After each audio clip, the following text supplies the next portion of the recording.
All right. We are live with Alexander Mercouris, Mhm. and we are very, very happy, very excited to have with us the one and only Andrei Martyanov. Andrei, how are you doing today? I'm doing fine. Thank you, gentlemen. Pleasure to be with you. Fantastic. And I have Andrei's information where you can follow him, his publication, his blog, as well as his excellent YouTube channel. It is all in the description box down below, and I will add it as a pinned comment as well when the stream ends. Hello to everyone that is watching us on Rockfin, on Odyssey, on Rumble, on theduran.locals.com. Join us on our locals channel. And of course, to everyone that is watching us on YouTube and our fantastic, awesome moderators.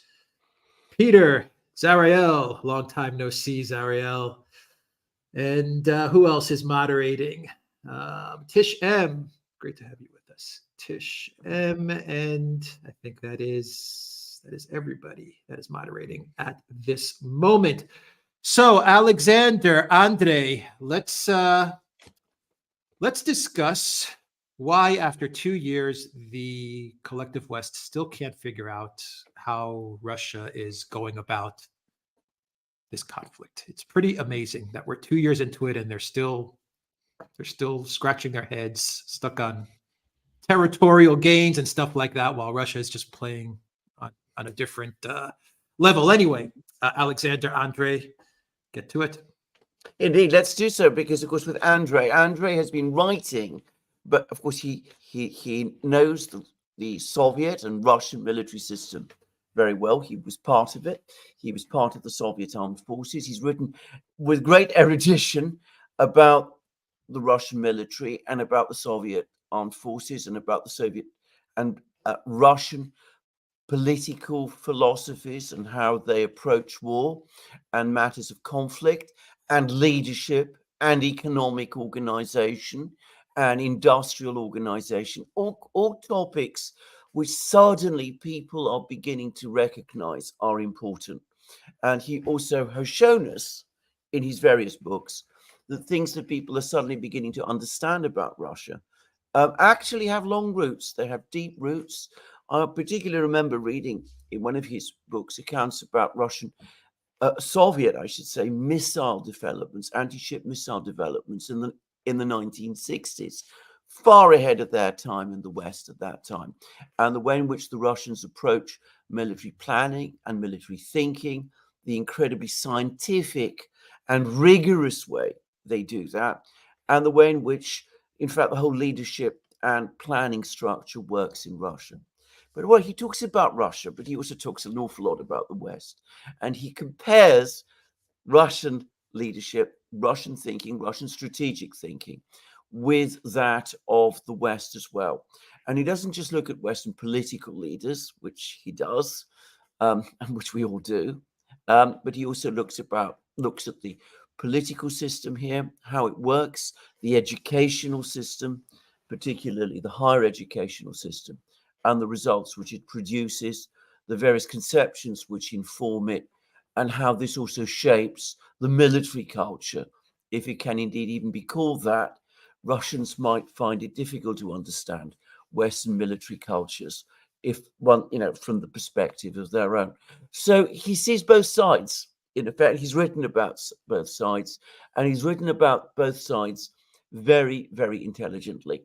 Now, for me, the single thing that I took from reading Andrei's books, which, by the way, should be indispensable reading to anyone who wants to understand both the conflict in Ukraine that we are in at the moment and the conflict between Russia and the West, but also how things are going to develop in the future, is that the Russians have an extremely serious approach to decision making and management in general, political industrial management in general. Whereas in the West, increasingly we don't. We just make things up as we go along. And we have a very, very facile understanding of war, of political struggle, of organizational issues that underpin them, and all of those things. Now, Andrei, am I summing things up correctly? I mean, I'm talking about Oh, your work. absolutely. You Alexander, know. you are spot on, actually. Yeah, absolutely perfect. But you cannot get any better summary than this. Yes, absolutely.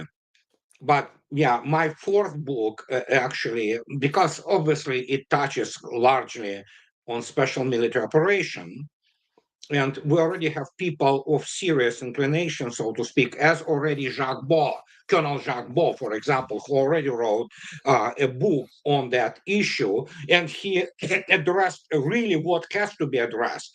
Not all this tactical minutia, that some drone flies in, blows some tank and whatever. It is, of course, important, and tactical level obviously forms the operational and even strategic reality, but it is just the tactical level. Those things work in combination. It's a vertical thing, tactical being the lowest, operational art in the middle, and strategy on the top. And of course, many people still cannot wrap their brains around sometimes about really simple concept.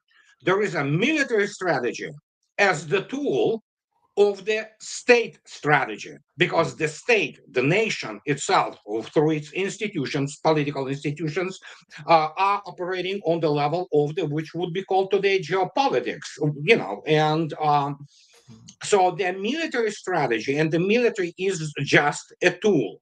It is most important tool in the arsenal, but there are other tools there, which are, of course, diplomacy and things of this nature, which you choose your tools, what becomes the state art, the art of the controlling and managing the state.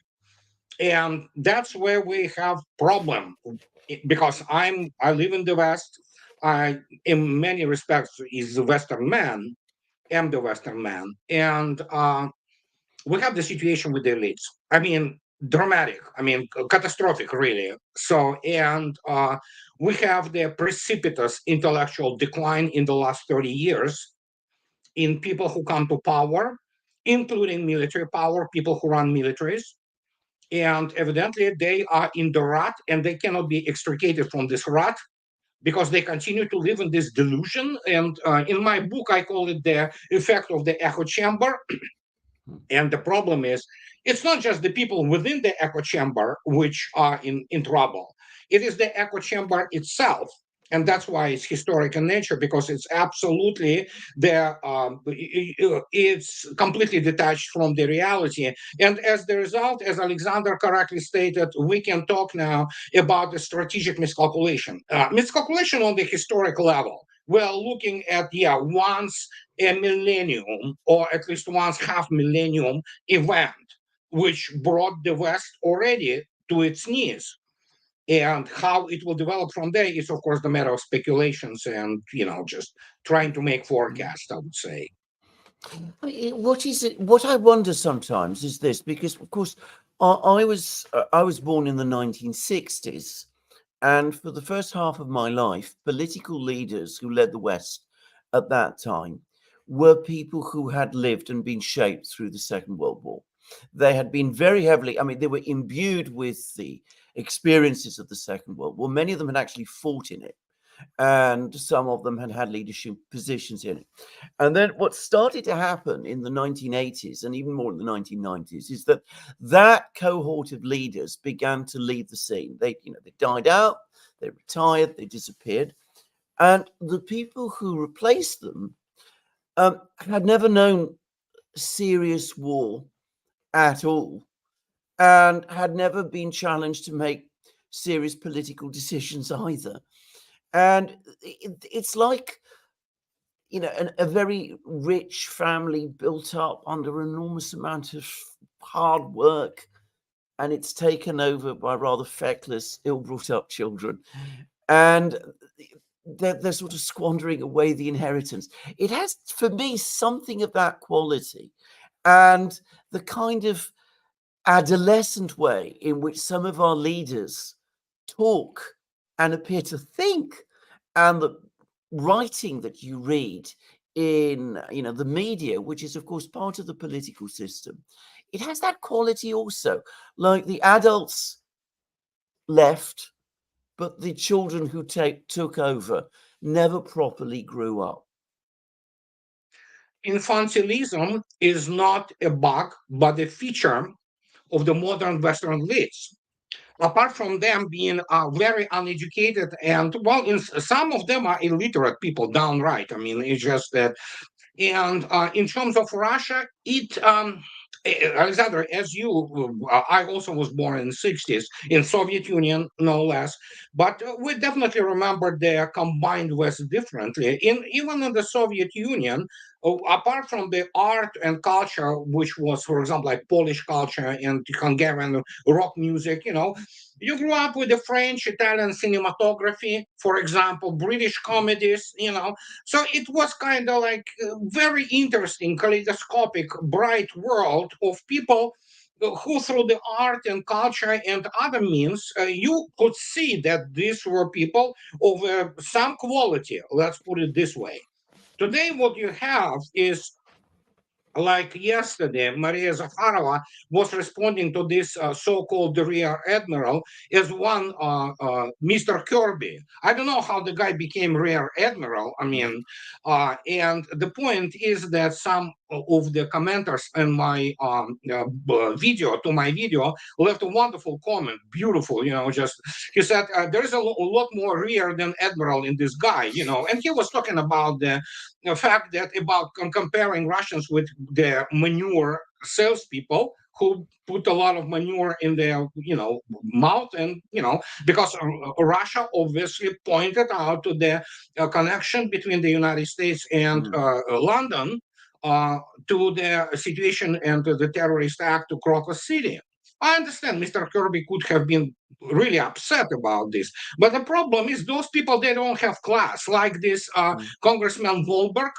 The guy is a pastor, for crying out loud, and he wants to nuke the Gaza. What kind of, first, this has already reached the absolutely grotesque scale with these people.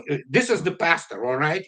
He calls himself Christian. There's nothing Christian about those people. And he wants to nuke Gaza, kill hundreds of thousands of innocent people. And, what can I say? We have the whole implosion of the political system, which is utterly corrupt. And as Alexander pointed out, we have the issue of people who never experienced any difficulty in their lives. They have been pushed through all those, elite universities like Oxford, like Ivy League. They studied for soft degrees in political science, whatever that is, which is not real science. They studied, I don't know, sociology, literature. Nothing wrong with studying literature, but Boris Johnson better should have learned, some things about how to manage the state, But we have these people, and they have no responsibility whatsoever. And then you have Annalena Baerbock, who is doing her 360 degrees constantly. So it's like, I don't know. As some people, my friends, they have been to Moscow. I'm coming Moscow very soon too. Again, last year I've been there. And the question which Russian elites have is, who do we talk to in the West? There's literally nobody you can talk to. Jake Sullivan or Anthony Blinken, these are kids who have no clue what they're dealing with. And one is national security advisor. The only his only merit, so to speak, was the fact the guy who invented the Russia Gate. That's the level of his professional competence. He doesn't understand war. He doesn't understand what decision trees are. And these are political operatives who the only skill, they don't have any other skills, is to get either reelected in legislative branch or get promoted in the executive branch. That's the only thing they know. In Soviet Union, there was a wonderful term for this, apparatchik. That means these are the swamp creatures who only know how to exploit the apparatus of the state management to their benefit, period. They don't know what policy is. They don't know how to create some kind of the contacts between them and, appropriate vis-a-vis in other countries. They don't understand anything, literally. It's horrifying, I know, but it's just the reality. It's a sad reality. The other thing that I find, actually, because this is something that I, had not expected or realized, the other thing I find most astonishing and very difficult to understand is that the same kind of atrophy seems to have expanded and involved militaries in the West as well. I've had, watched generals like General Ben Hodges, General Petraeus, all kinds of senior military officers in Britain, military people in France. And I mean, they are saying things which are completely, I mean, I am not a military person. I can see that they are absurd. And I struggle to understand how a military person can do that. I'd always assumed that military people, the one thing, because war was so serious, that they were obliged to do in a military situation was to tell the truth. And if you're a senior military leader, the most important thing to do is to tell the truth to power. And I've been reading books by a man called David Gantz. I'm sure you've heard of him, American historian, writing about the Second World War. And it turns out that, for example, Zhukov absolutely thought like that. And he told the truth to Stalin, and Stalin listened. And, that was Stalin. I mean, you're not going to face the kind of, dangers by talking to Joe Biden, at least one presumes not. And yet, apparently, the military tell the leaders, the political leaders, what they want to hear. And again, I don't understand how that has happened. It's first, you mentioned a number of the names like Ben Hodges, like Petraeus, like this so-called Institute for the Study of War, which they don't study war there, really. They just write narratives. As I already stated, their political and military political system, especially military political system, the way the militaries interact with the political elites ceased. It's absolutely ceased to operate properly. And you can see yourself not only the issue of the utter military incompetence, as incomparable Alistair Crook yesterday stated. What we know is the only expeditionary warfare, the colonial warfare, colonial conquest. There would have been no allies in the Western Europe in 1944 if not for the Soviet Union, which actually by that time slaughtered the bulk of the Axis forces. And the D-Day was dependent on it, and you can read about the strategic debate on this in the incomparably wonderful book by David Eisenhower, the grandson, and it's called Eisenhower at War, 1943, 1945. People forget about this, and so now you have these people who are not only they lived all their professional lives after this Turkish shoot and beating the bejesus out of this third-rate Iraqi military after the half year of unimpeded preparation and pre-deployment of forces. And they live with this yardstick. And this is not yardstick, it's absolutely anomaly, So, and then suddenly they recognize they have the opponent for whom they are near peer, not the other way around, And the question is now that they are in the process of unbecoming an officers. Not only they parade themselves as sore losers, which they are. United States military didn't win a war, in decades since Korea. And Korea was a tie, so to speak. And they have only this thing to which they grasp, as the sinking man grasped for the last straw with this Gulf War. And it's just like it's becoming. If you read attentively any kind of report, professional report on that thing, it's becoming nauseating. You know what? They literally beat the kids in the sandbox. The 25-year-old old MMA fighter fought the 6-year-old kid in the sandbox. Of course, you're not going to learn anything. But yet, they applied this experience, so to speak, and they thought that they know what they're doing. They don't. And now they indeed in the process of unbecoming, they lose any type of the military integrity, which is universal.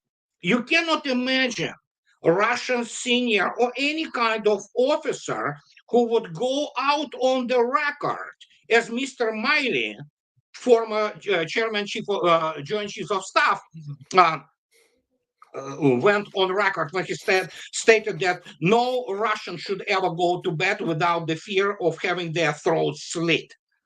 If that would have been stated by a Russian officer, let alone officer of the level of the chief of the general staff, he would be sacked and then prosecuted for the Article 282 of the Criminal Code for the inspiration of the ethnic violence and conflict. Mm. And here we are. We have all those, big star generals who wouldn't know how to command a freaking regiment in Russian armed forces in the real war.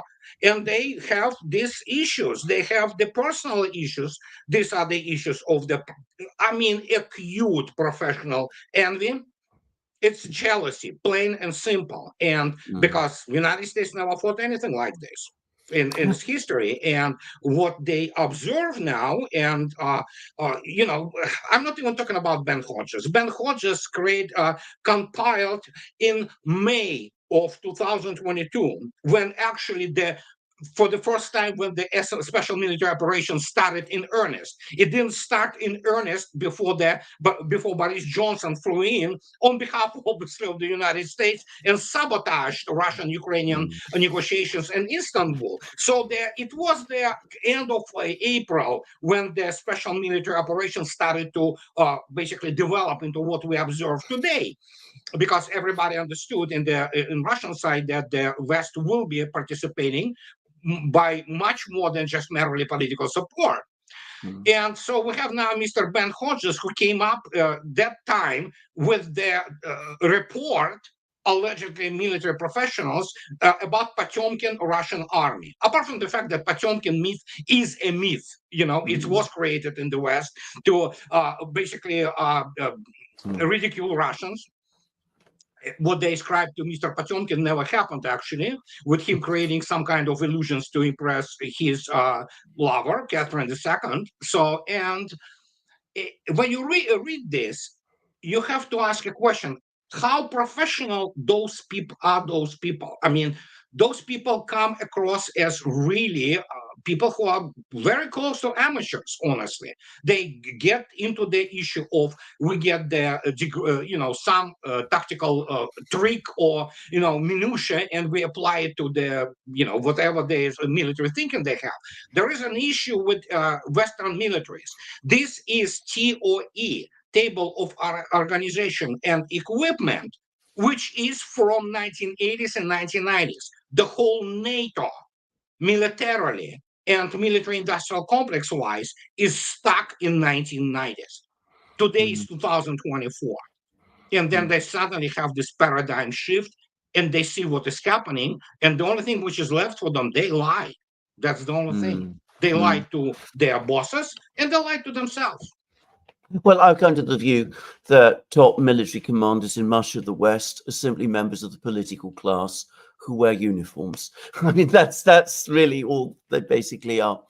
I mean, you mentioned the Iraq War of 1991 because, we're discussing here war serving the strategy of the state, being an extension of politics, the famous thing that Clausewitz said.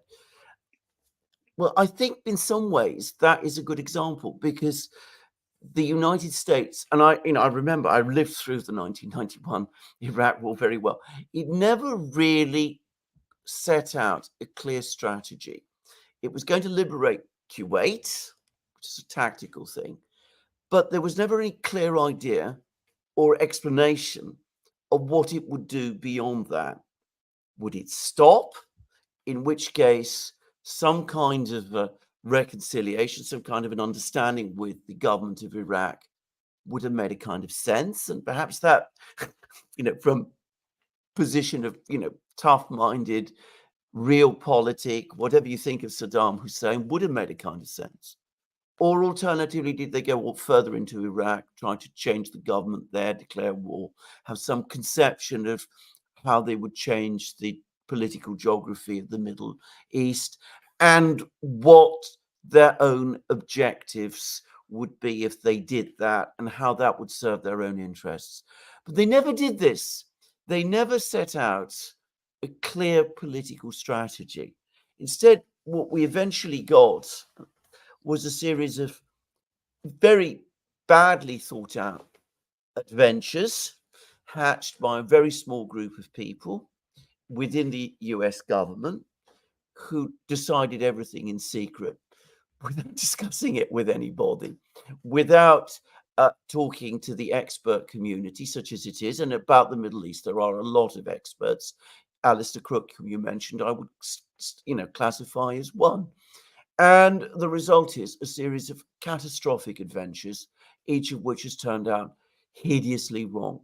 And I'd suggest the same is exactly the same about Russia. Now, because of what has happened over the last 2 years, I've been in contact with all sorts of people who I would consider to be experts. And about Russia, Russian affairs, industry, economics, finance, that kind of thing. And they all tell me one and the same thing. None of them has been contacted and had their advice sought at any time. Again, if there is a realistic political strategy, I don't know what it is. There again, fantasies and plans, break up Russia, play chess games with China. I'm not sure that really is what you could call a grand strategy or any kind of strategy.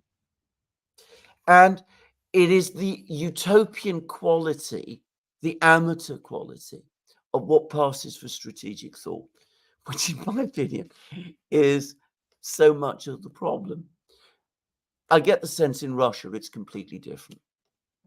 Do you want to comment? It is absolutely different. And there is this systemic issue in the West.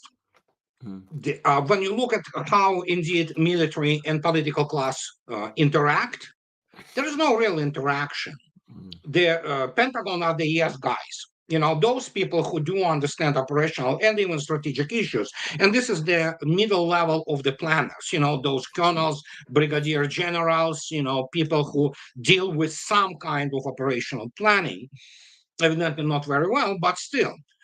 In the end, even if they get the right idea, which, for example, for anybody or for any person who ever studied Russian military and Russian economy for the last 10 years, of which I wrote 3 books, basically, they would understand they better not get into the fight with that because it's going to end really badly. And for now, don't forget, as Vladimir Putin stated, we didn't even start yet, so we haven't even started yet. So, and the problem is that you look at this juncture, so to speak, the joint, it doesn't work. It doesn't work. Indeed, political, as you mentioned correctly, Stalin. It wasn't just Zhukov, Rokossovsky. Rokossovsky was the guy who actually developed the Operation Bagration, which tore the guts, quoting Mr. Churchill, of the Axis military machine when they destroyed the whole Army Group Center in 1944. And he argued with Stalin, tooth and nail. Stalin sent him out of his office a couple of times. He said, Comrade Rokossovsky, go out, think, outside the doors and come back and tell me what you think. Twice he was out. Twice he came in back and he came on Stalin and said, okay, we'll do it as you say. And what a military triumph it was. So there's nothing like this in the West anymore. There are no people who are competent militarily, economically, and politically who come in and say, no, you cannot do that. It's going to end up really badly. So you have these people, plus it's exacerbated in the United States with the fact that those are neocons who are really fed through the so-called dissident, primarily Jewish, but not only, dissident immigrant community of Russians Russian Jews and simply other people who have scores to settle. And they are driven by this visceral hatred for Russians. Do not forget Mr. Clapper talking about, Russian being genetically inferior. Don't forget those people. They don't just dislike Russia for the reasons of geopolitics or political reasons. They dislike Russians on the cultural, racial, and other reasons. It's metaphysical almost for them. And this is what drives them. And the same applies, for example, to this comedic, really clown French elites, which are the country is a pipsqueak economically and militarily, except for its nuclear deterrent, which is even still small. And yet, look at them. And the same goes pretty much for United Kingdom. When you look at their elites and what they do, it's just, what the hell, man? This is so ridiculous. And this inevitably brought about what we observe today. It's a collapse of the West. This is not one day affair. It was happening prior to this, but it was the last, so to speak, straw, the last boulder which initiated the landslide, which became the special military operation. And Al-Mayadeen, I believe, 2 days ago, this is the major Lebanese media outlet, they pointed out about if the Putin is the hero for the global South, and they say yes, he is, and they speak about the history shifting to the right direction finally. So we are talking the historical scale shift, and it's not only paradigm shift on the battlefield, it's paradigm shift in the global politics, such as, for example, I was calling for it for a while now. It's not just ignoring the institutions political institutions which have been run by the West. For example, for Russia, International Monetary Fund or World Bank, they don't care. Russians don't care about what they think and whatever they say. Same goes, which I said, you need to quit and boycott International Olympic Committee. It is completely politically corrupt organization, and the Olympic movement is dead. Period. It's that. It's became totally politicized, and there is nothing left there. And so you see those things, and Russia is kind of leading the way of cutting off those institutions. And same goes for obviously economic issues. And I think that's we'll see how the Olympics will go in Paris, how many Russians will decide to compete under the neutral flag, So, and again, in the end, if you look attentively at the Crocus City, there's the connection with Ukraine have been established. We know that Ukraine is run by the special services from MI6 to CIA, and so it's becoming clear that those people will be, held responsible for what happened. And terrorism is the actually weapon of the weak. It's terrorism, but that's why it is terrorism. And guess what? They are resorting now to terrorism because they have nothing to answer it militarily, politically, or economically. So there you go. About the Olympics, all I'm going to say is this: it is a particularly painful subject for me. My great grandfather was there at the absolute founding of the first Olympic Games in Athens in the 1890s. He knew Baron Coubertin, the founder. I don't want to say more. I mean, my great grandfather would. Well, I didn't know. I mean, he died before my time, but he had been deeply distressed by what he's seen. And I'm sure Baron de Coubertin would have been equally horrified by what he's seen. I wanted to turn to something else, which is that one of the things that I had not realized is how very thoroughly and carefully Russia trains its officers.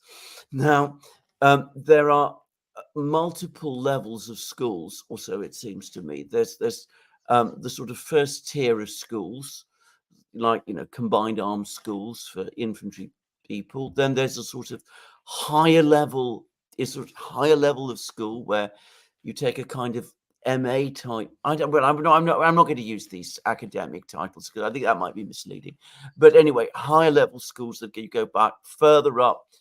And then further up still, there is the Academy of the General Staff, which seems to be an extremely elite, institution. It is a level of academic training, which if you compare it, I think it's about, well, it's certainly much more than double the length of the kind of academic training that Western officers tend to get.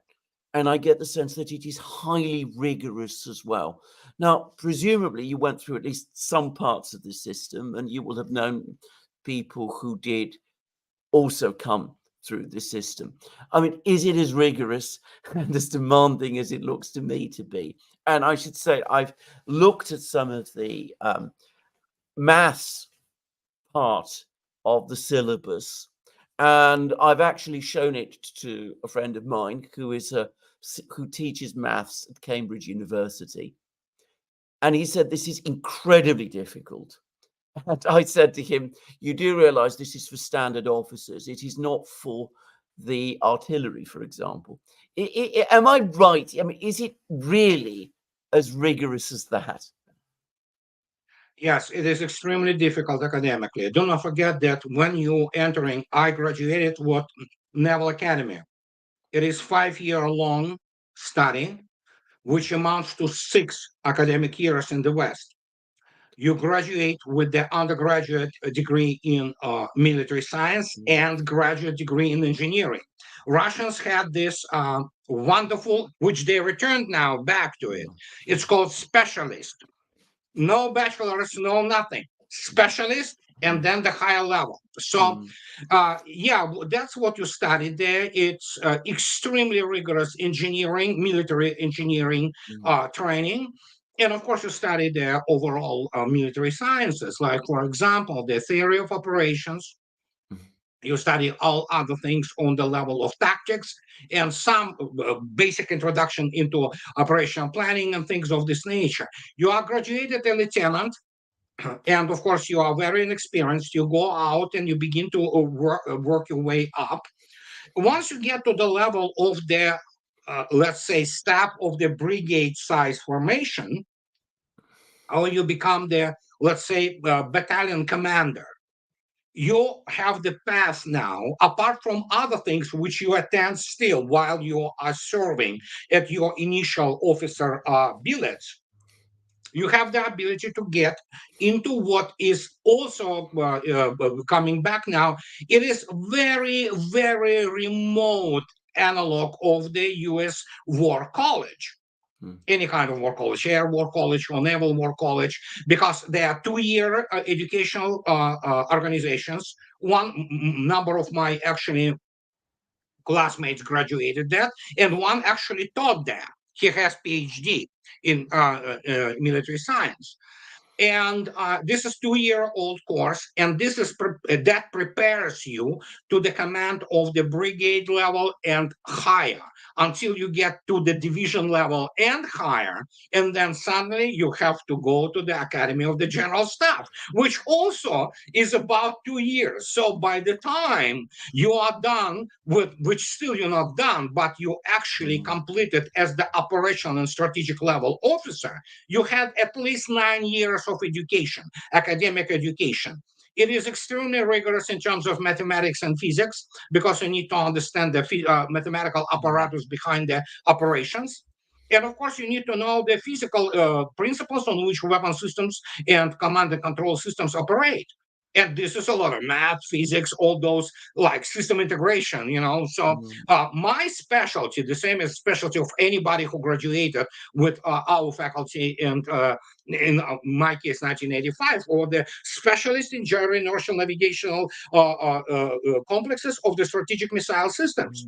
Naval strategic missile systems. We were fundamentally prepared to serve on the Delta 1, Delta 2 types of the strategic missile submarines. Then, of course, you branch off. You know, you branch. Some people go to the border guards, others go to serve on the surface ships, others went to serve on the nuclear power submarines. And some of them became this, actually the commanders of those submarines. And others went and became the chiefs of staff. And just to give you example, right now, the Vice Admiral Golubev, who graduated a year later than me, he's becoming the commander of the Northern Fleet of Russia. So, and he graduated the Academy of the General Staff. So it's just to give you example, it's non-stop education. And how to put it politely, it's difficult. Yeah, it's hard. It's hard. And does Russia have this system that we have in Britain, and I believe the United States, where it's up or out? Because I've heard a lot of people say that this system is actually very bad. And I've seen the product of this, that what it does within British and American militaries is that it creates conformity. It means that people are afraid to make mistakes, don't take risks, are overly obedient to their superiors, don't engage in, unconventional thinking. I ask this question because one of the other things that I've gradually come to realize is that within this very academic world, and people might find it surprising that Russians treat military affairs, military training of officers, an absolutely rigorous academic discipline. There is extraordinary amount of debate. People can argue and debate with each other. A colonel can argue with a general about theoretical matters, and they can argue things like that in papers. That doesn't suggest to me a system where people are afraid to speak out. I'm just wondering what the situation is there. Yeah, that's exactly what it is. They do argue, and sometimes they argue, and sometimes it's getting nasty, actually. But the point is, there are a number of the very high-level military publications.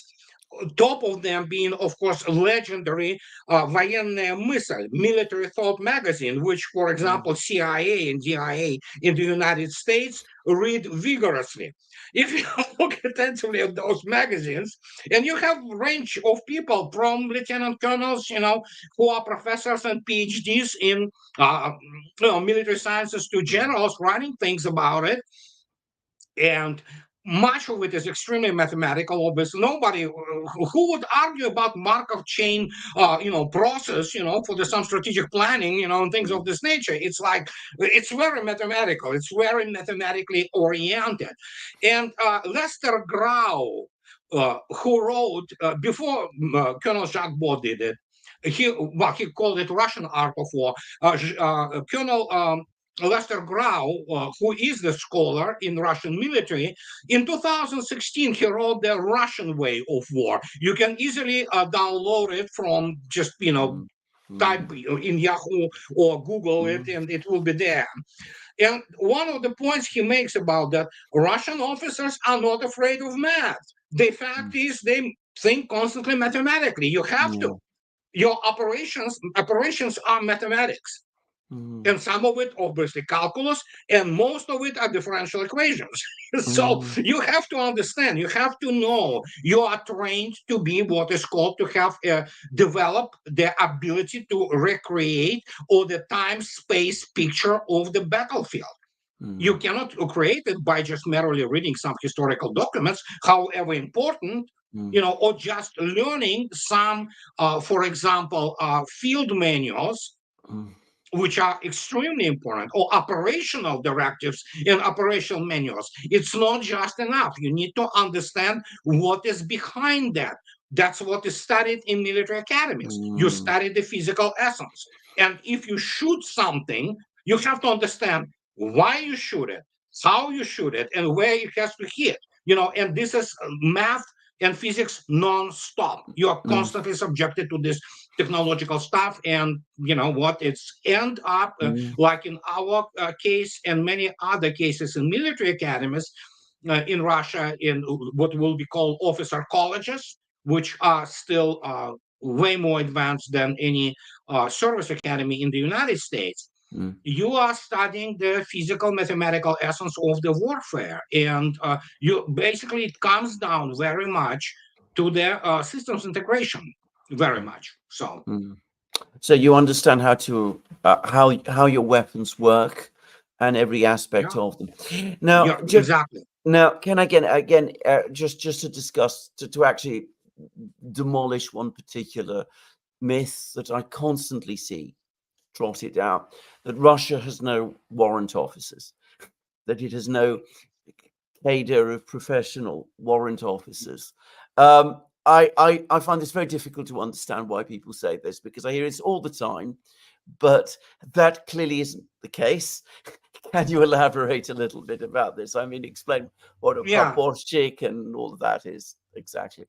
it's a Cold War myth Yeah, which was created probably as the same response as we have today with the sour grapes and professional envy. yeah, Russia always had foreign officers. And for example, when I served, I had two what they called chief petty officers or midshipmen sometimes, which were NCOs, yeah, and which were running the combat departments for me. I mean, in the sense of the everyday activities. Although in Russia, that is why you see higher than in the United States death of officers. You know why? Officers are leading; they're not sitting back, and yeah, that's why And but everyday life, every day, including some very crucial issues of the combat training, you merely plan it and they execute. And it was always like that. And this is complete myth. It's garbage.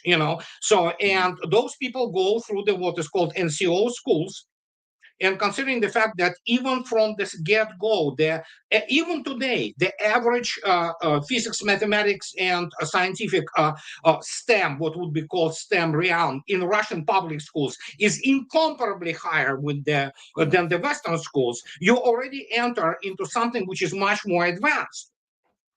And they always have been there. NCOs always have been there, and all this is just complete fantasy, which and mythology, which have been perpetuated by people during the Cold War, and they continue to run with this total idiocy. You need to have NCOs, and Soviet army and Russian army, they have NCOs.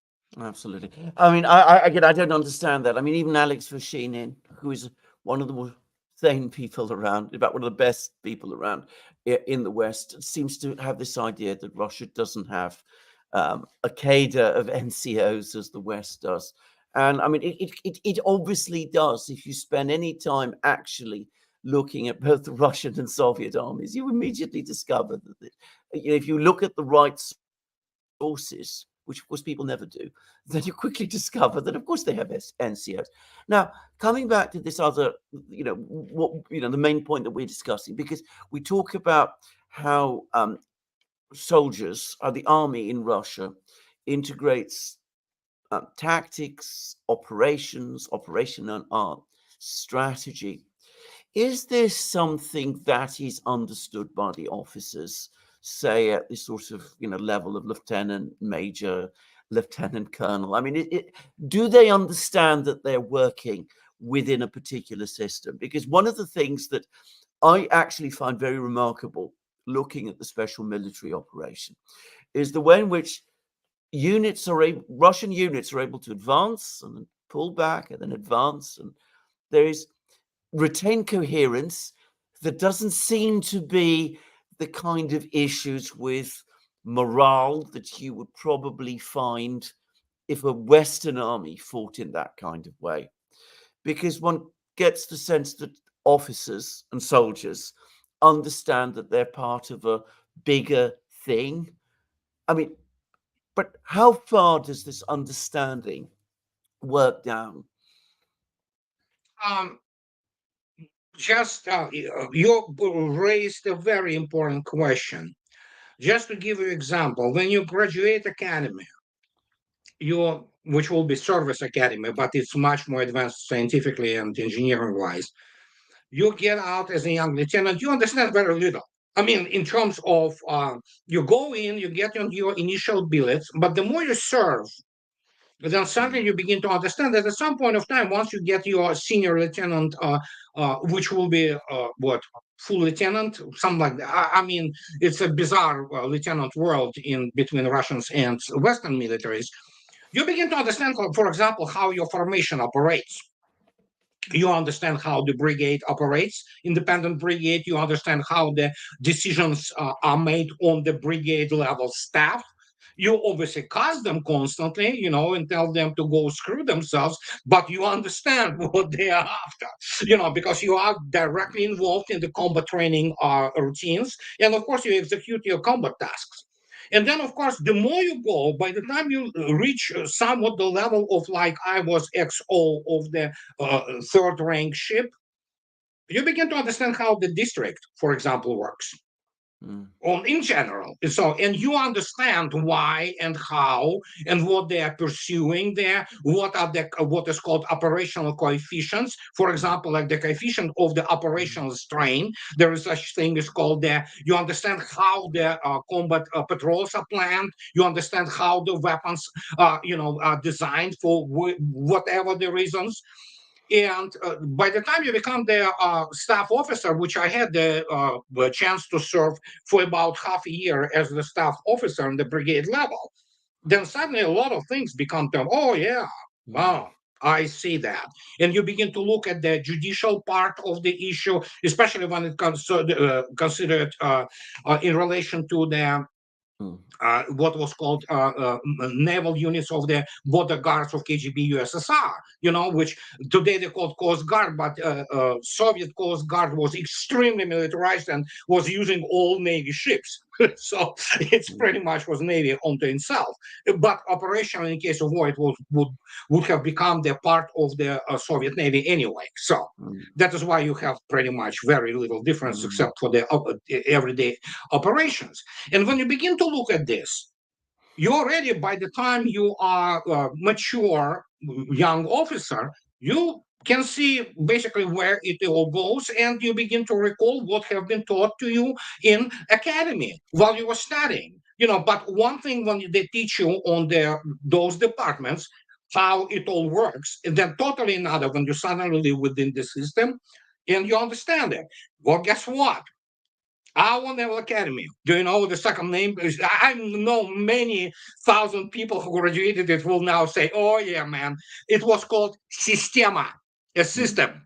That's how we called it. We never called it, Naval Academy or anything. It's just like, "Oh, are you going to system?" Or when you want to go from system and things like that. It's Sistema. It's already have been embedded into your psyche, and you operate as them. Well, dare I say, as a cog, because that's what military is. It is a lot of wheels and a lot of cogs in those wheels. And did this facilitate, in fact? I mean, because again, because the system, as it's often described in the West, is very top down. At least the West imagines that the Russian military system is entirely top down. But if everybody has if everybody's hardwired, if you like, to think in this kind of way, especially given mathematical training, which must be equalizing at some level, because if everybody's got it, I mean, it equalizes what's going on, because the man, and the division, the person who's leading the division has the same kind of mathematical training as the Much officer. more. Why? Because if you're a division level, you're commander of division, you better be after the what is called, well, again, Yeah. 2-year war college, which is academies. And believe me, they are, you think very differently than the young ones. But does this, because again, I mean, the constant thing that you hear in the West is that Russians don't have initiative, that they're Yeah. closed into the system, but that in fact they, on the contrary, it seems that they do, but that it is done within the framework of working out the overall design. Is this correct? Yeah, it is. Absolutely. And again, this initiative thing is for some reason, it's a perverted understanding of the World War II. Because obviously the only thing they study World War II is from the movie Patton, and that's about the level they understand it. It used to be much better. They were studying real history of the World War II, not anymore. It is complete stolen valor. They think that, oh yeah, Allies landed and defeated Hitler. Well, Hitler was defeated already after 1943. But the point is that they are enamored, and I actually wrote about it, and this is and spoke about it. I actually made the video about it from the joint quarter, I believe, joint force quarterly, I believe. where one of the wonderful American military thinkers and historians write about it, this stupid admiration for this German Augabstrack tactic, whatever the hell this name, the name of this thing, which they think this blitzkrieg, and for some reason they think that Americans understood it. And he writes about it. It's nothing in common what they think about it and what it really was. Germans, Wehrmacht, still operated within a very strict operation planning and on the tactical level. All these things like, oh yeah, here's your initiative. Sure, you have initiative within your either tactical or operational level of thinking. But in the end, there is a plan. And that's what actually general staffs do. They plan 24/7, 365, non-stop. And you have to follow the orders. But somehow this garbage, which is primarily of the Hollywood making, made it obviously to the general public and to American military. They think that, oh yeah, we can maneuver whatever we want. And, no, you can't. Because if you do what you want and you justify it by some abstract initiative which allegedly was delegated to you, guess what? You're going to be defeated. And that's the whole thing. But it's Hollywood. And let me quote again. General Latif, Robert Latif, the author of a number of the books, including The Future Wars, 20 years at DARPA, PhD in physics, no less. And I quote him from this wonderful book. Pretty much what a general public and political class in the West know about war is primarily from the entertainment. Yeah, absolutely. Which is, again, very different from the way the Russian military approaches the Second World War. Because, again, the thing that I found very interesting is the way, as much as anything else, the Russian military seems to use the experience of the Second World War as to think through events, to learn all about tactics, to work out what actually works on the battlefield. It seems to provide an enormous amount of data, which the system seems to have accumulated and preserved, and which is disseminated right through, as far as I can see, throughout the officers, and which is therefore available to be drawn upon in order to educate people going forward. There is a book carry on by speaking, great. Huh? Sorry. Carry on, Andrei. It's his phone, I think, is ringing. Okay. There is a issue which. My apologies, Andrei. Carry on. No problem. So there is a book by great Red Army strategist Alexander Svechin called Strategy, where he, on the almost 500, I believe, pages, tells you that there are ideas of their crushing defeats, which were promoted by people like Tukhachevsky and Izerson, are not really applicable for the real war, because you need to exhaust the enemy first and foremost. Well, guess what? Mr. Gerasimov, the chief of the general staff of Russia, loves to quote Mr. Svechin.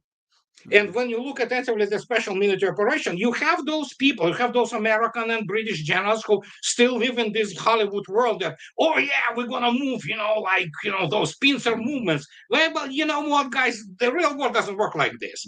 And what you do, and especially after it became known that any kind of negotiations will be sabotaged by the West, and the West will get involved directly in supplying Ukraine and everything, what do? You exhaust not just Ukraine, which Ukraine is already doesn't exist really as in operational sense as the armed forces or state for that matter. You exhaust NATO. How do you exhaust it? You already saw yourself for the last year and a half.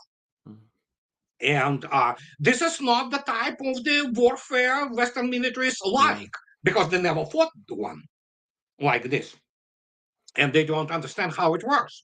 But there you go. It's a meat grinder, after which you just, the same as was Kursk.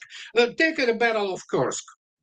you know what? Another matter that it was compressed. So because of the gigantic scale of it, there was altogether on both sides about 2.5 million people involved. Some shocking number of tanks and aircraft, and everybody knows about a Battle of Kursk. Remember how it all started? They knew that they will be trying to pincer movement, traditional blitzkrieg thing, the crushing ideas of Tukhachevsky also, and guess what? You needed to stop it first. And they did it, both on the northern and southern faces of the front. And then the counter offensive started. And there you go. After that, the blitzkrieg, it's basically after that, Germany, I mean, the Axis never was able to recover. And that's how what is happening, but on the different scale and a different time frame in special military operation. But again, Russians still attacking. They still, capturing each day. It's like, okay, this I hamlet know. is taken, this village is taken, this town is. They are already now fighting within inside the Chasiv Yar, for example. So yeah, it's the matter of another, I don't know, a week maybe. Russians are acting in a very economy of force manner. They also really trying to minimize their losses while inflicting an incredible pain on the enemy. And this is what you saw yourself. Absolutely, this is what you see every day, and it is the West completely bewildered because they don't understand war conducted in that way, and of course they don't understand how economic and military and political decision making are integrated in Russia. One of the things that I find most interesting is the fact that Mr. Shoigu, for example, is regularly involved in the production side. So he goes to factories, he meets technicians, he meets engineers, he discusses the kind of things that are happening, the production of weapons. He talks about factories, he's having planning sessions at people in factories. No Western defense minister does anything like that. I mean, the idea of Grant Shapps going to a factory and actually sitting down with the engineers and talking there with how production should be organized and what is needed and how to set up supply chains and things like that. That just isn't what they do. They have no idea how to do it. Even if they wanted to, they wouldn't know how to do it. But in Russia, that actually does happen. Can I just ask lastly, because we want to go back to the political thing, because one of the things that Mr. Putin does every week, it's astonishing to me how little this gets discussed in the West, is he has a meeting with a body called the Security Council, which, so far as I can see, brings together a lot of these people who are making these military political decisions. Shoigu is a member. I see that he's not often mentioned as attending the meetings, but I noticed that Gerasimov also apparently has a right to attend these meetings, and I'm sure he often does, even though, as I said, it's not often publicized. But again, you have a level of integration of political economy, because the economic side of the government are also there.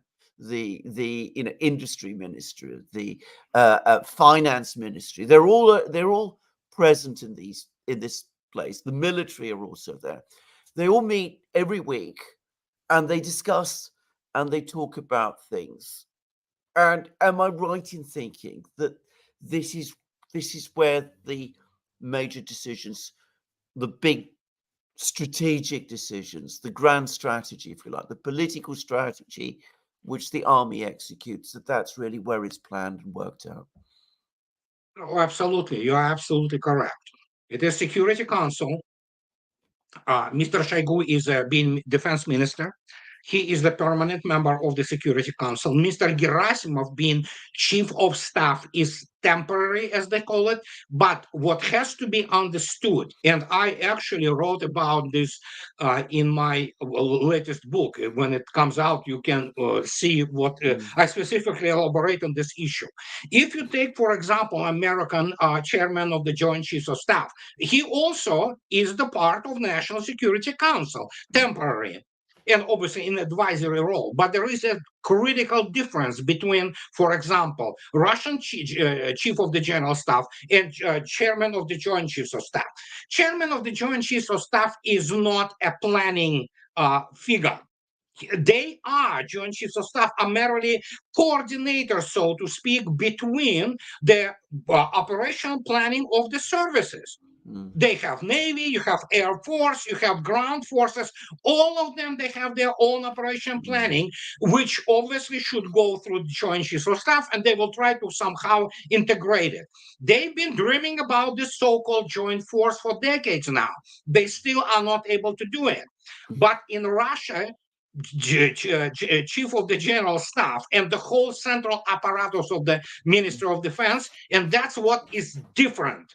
In Russia, General Staff is the organ of the combat control of the armed forces of Russia. They are the guys who run that. Not only they run forces, which Joint Chiefs of Staff doesn't do, services and commands do, but in Russia it is the General Staff and, of course, main operational directorate, so-called GOU. That means also that and they run not just the armed forces, they run every single facet related to the, what is called военное строительство, which is literally means military building of the military, including the obviously the industry. And that is why in Russia, military industrial complex is designed strictly for the defense of the motherland, so to speak. And chief of the General Staff, together with the Minister of Defense, guess what? They are talking as the main strategists, whose advice better be listened to when they talk about how to defend the country. Chairman of the Joint Chiefs of Staff, they don't control anything, really. So, and this is the profound difference. And that is why Mr. Gerasimov, when Mr. Gerasimov talks, everybody listens.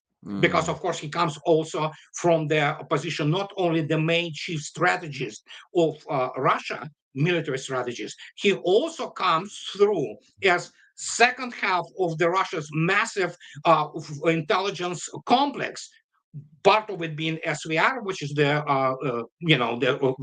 foreign intelligence service, then part of it FSB, of course, which is the basically Russian version of the FBI. And then, of course, you have the what used to be GRU. Now they call it GU, but GRU, which is main intelligence directorate, which is providing incredible volume and of information and analysis. And as the result, and especially when you add to this mix the fact that Russian state owns critical strategic enterprises, they are not private. They are controlled by the state. That is why you have the search capability and you have the ability to maneuver economically, industrially, so to speak, because you don't need to go to the board of directors, or you say, oh, you provide, you build tanks, you build submarines, do that. That's what General Staff says. That's what we approved at the Security Council. Do that. If you don't, you will face the consequences. And there you go. And this is how it's, that's how the special military operation is being provided everywhere, whatever they need it. Andrei Martyanov, thank you. I just wanted to say, when we spoke with Jacques Bull, I said, if the Europeans are foolish enough to go to war with Russia, they must understand that they're taking on an enemy who is thinking all the time. And I think this is just what you've explained exactly how that happens. Thank you very much. Now I'm going to hand over to Alex. He's probably got some questions, and we've gone a bit over time, but frankly, I don't regret it. I hope it's not inconvenience to you. But no, it's fine. I have time. Great, great. You have 15, 20 minutes to answer some questions because we have Sure. quite a lot of questions here for you. Mm. Let's begin with, let's go to Rumble from Ben Redward. Andrei, do you see Russia providing Syria anytime soon with the means to protect its airspace from Israeli attacks? Was the bombing of the Iranian consulate a turning point? Mm. Um, Difficult to say because obviously people sometimes misconstrue actually what Russia is doing in Syria. Russia provided Syria with a significant number of the weapons, including very effective S-1 Panzer air defense systems, Mm. plus Syrians modified number of their older versions like Buk M1 air defense systems, which are pretty effective. But do not forget, it doesn't matter if Russia will provide Syria with S-500 even. You know why? Because Israel launches from its own airspace or from the Mediterranean Sea, approaching it from the side of Lebanon. You cannot just go out. You can shoot them. For example, Russian S-400 and S-300 V4, which are there, they can shoot them down, but they are Russian. They are there not to protect Syria. They are there to protect Russian assets in the Tartus Naval Base and Khmeimim Air Force Base. But yeah, you can shoot them even in the Israeli airspace. Do you know what it means? You don't want to start another gigantic war there for which Syria is not prepared yet. So that's why it is not technological. It is the political limitations which dictate this modus operandi. And Russians are certainly not there to defend.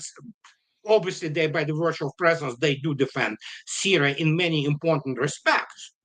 But in the end, it is up to the Syrian government. I'm pretty sure Bashar Assad obviously has talks with Mr. Putin, and they have their own political plan for that. But yes, that's what it is. Israel will continue to do what it does. I mean, hiding behind commercial airliners, launching from its airspace, not expecting any retaliation. So there you go. Who knows? The way things go now, I don't know what Arabs in general will do, but Syria definitely, how to put it politely, is on the front lines with the atrocity Israel commits in Gaza right now. So, and after the bombing of the Iranian embassy, it's like, really? You deliberately attack the diplomatic, outpost, which is covered by the international, uh, treaties. I mean, Mm. how can I even explain this? It's just. Mm. From Tsunami Bomb, aren't those NATO sea drones in the Black Sea simply surface torpedoes, much worse than real subsurface torpedoes 100 years ago? Why aren't they all destroyed by Air Force UAVs, deck guns, far beyond approaching a ship in port? First, they are not torpedoes. They are essentially their boats with their communication set killed there and with their number of other navigational means and obviously with the explosives. It's not true they being defeated all the time. And another matter that obviously they arrive pre-assembled, not pre-assembled, disassembled and then assembled in their facilities which are easy to hide. So the question here that they get lucky once in a while, so out of let's say 100 drones, 2 3 can hit the target, and it could be a very sensitive and primarily for PR purposes, however unpleasant this could be. But you cannot defeat all of them, although there are some measures are taken, for example, like establishing additional guns, 12.7 millimeter machine guns, such as cord, for example, on the ships, because this is, you need to increase the fire density. But in the end, the solution of the problem is not that. People do not understand the issue here. The issue here is plain and simple the fact that NATO, especially United States, provide real-time targeting to the Ukrainian side.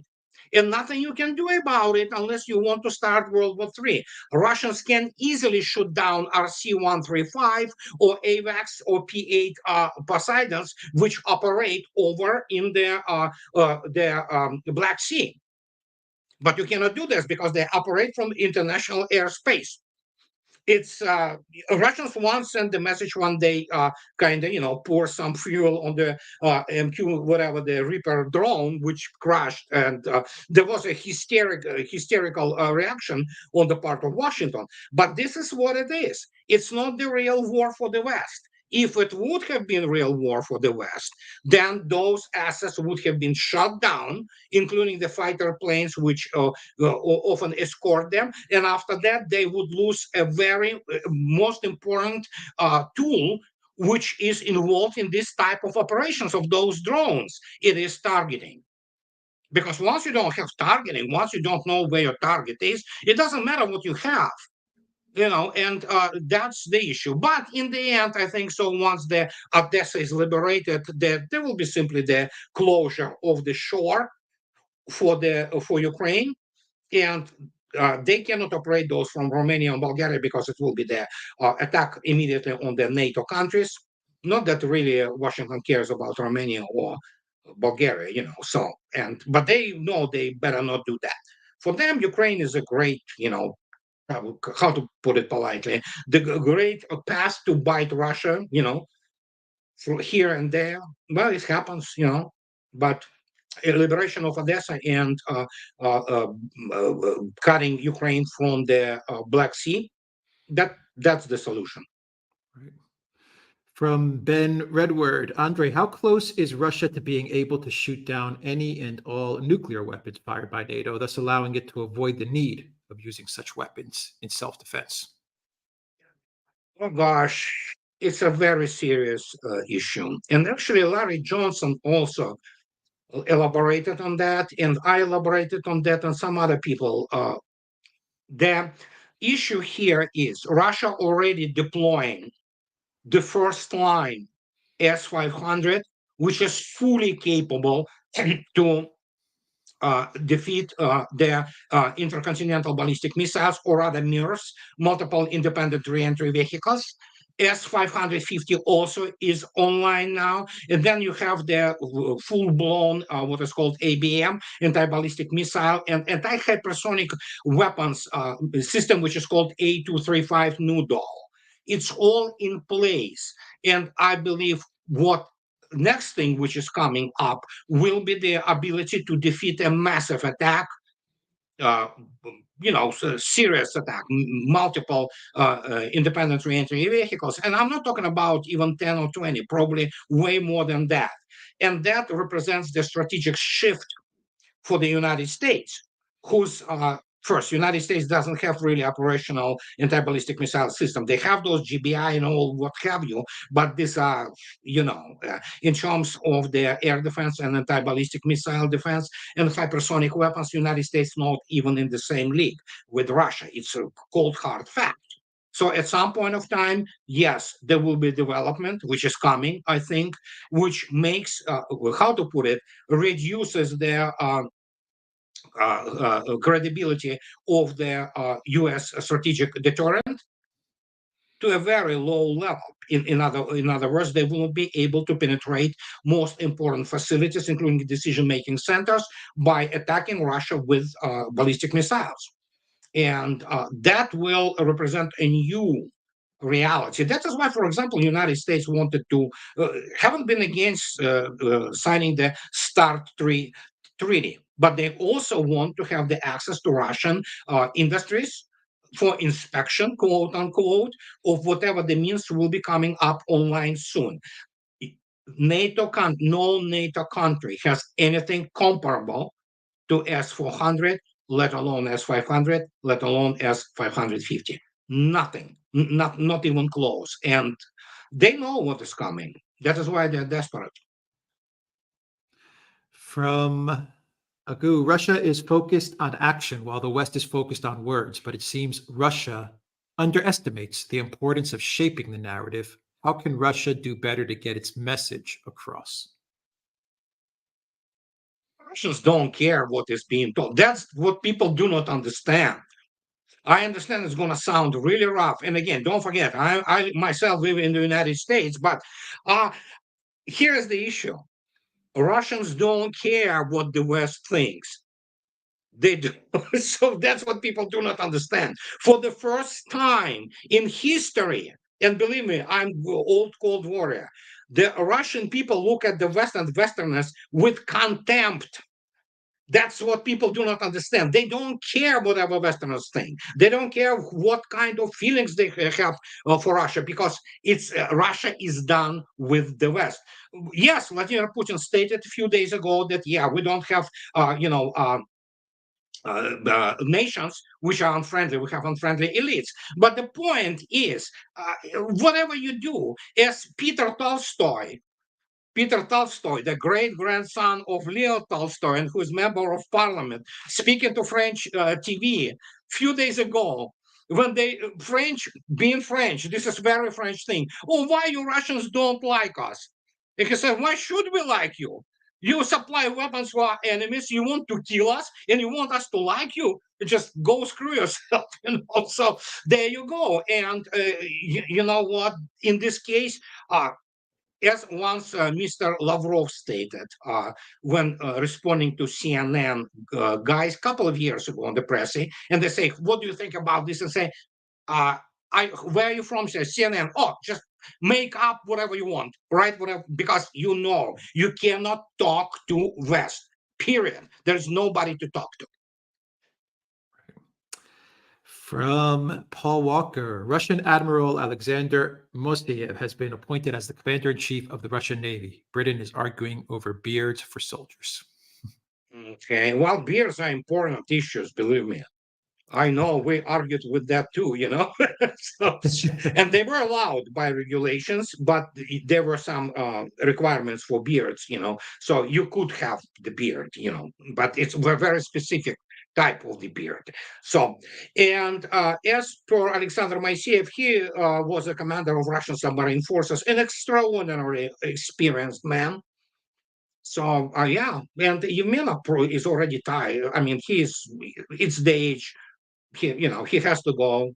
You have new blood, so, and new billets, so to speak, are opening for the commanders and vice commanders of the fleets and things of this nature. So it's a good move. Moiseyev is very respected. Excellent. Dear Duran, thank you for inviting Andrei to your stream. I like his podcast about military topics very much, from Latimer. Thank you, Lada, for that. And from Ziknas for Andrei, how useful is American stealth F-22 on modern battlefield in terms of RCS today, given that electronic warfare and jamming has evolved a lot, citing the case of Italian F-35 being successful, suppressed by Su-30 in June 23? Absolutely useless. The modern air warfare is a combination. It's an integrated. That's why Russians have the VKS. Obviously, Air Force is a part of VKS, which is the Air Space Forces, which, by the way, was copied by the United States by creating this Star Wars forces, which is, did you see their uniforms? My God, it's just ridiculous. But the point is, the whole American view on the air war is absolutely obsolete.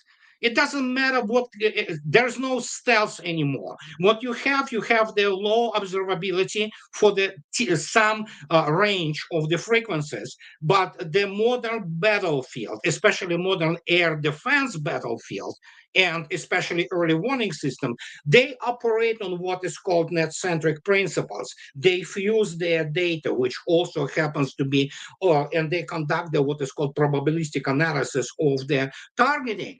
So modern radar sees all those F-22s, F-35s just fine. So it's absolutely. That's why, for example, Russians didn't go full stupid stealth on Su-57. It's a low observability aircraft.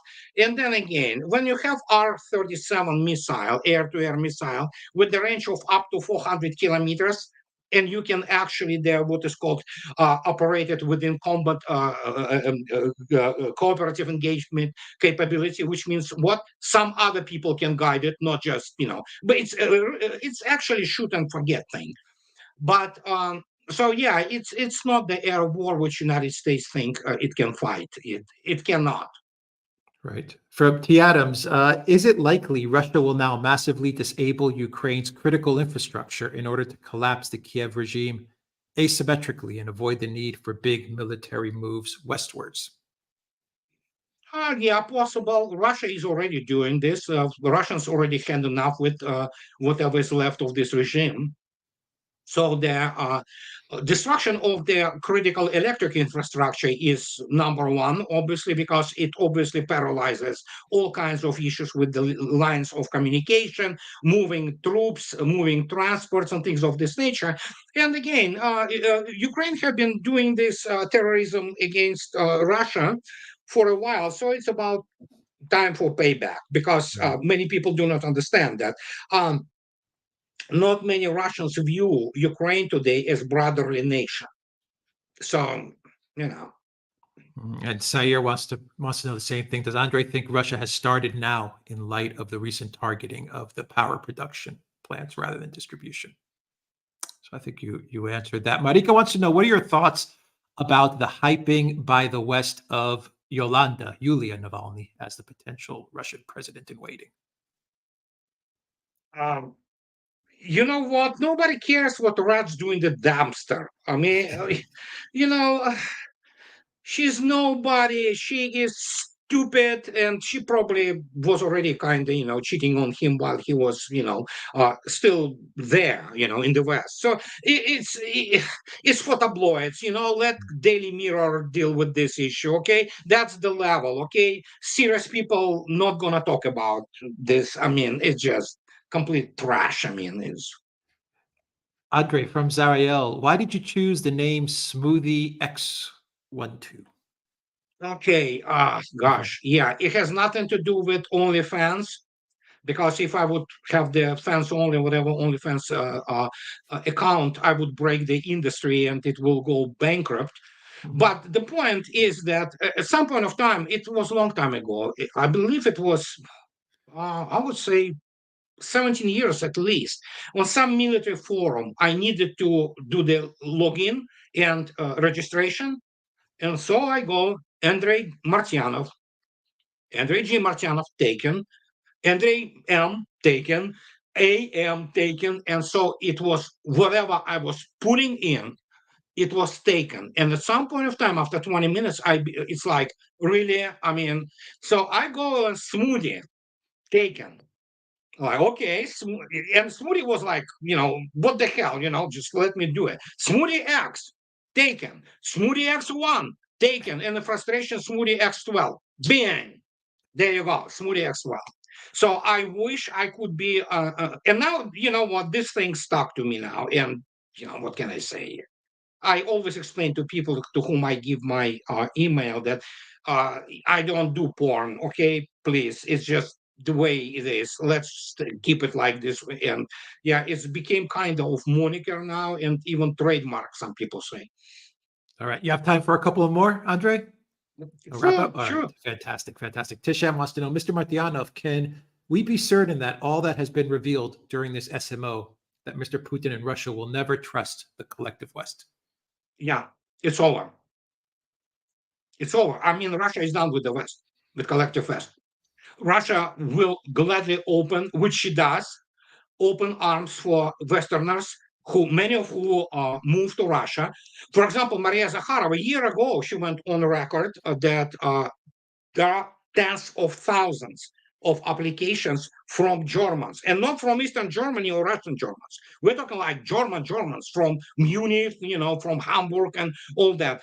People just migrating to Russia. And I've been on the record for many years when I talk about that Russia is an arc, and she is the West today. But with what we have today, with this West, it's over. It's done.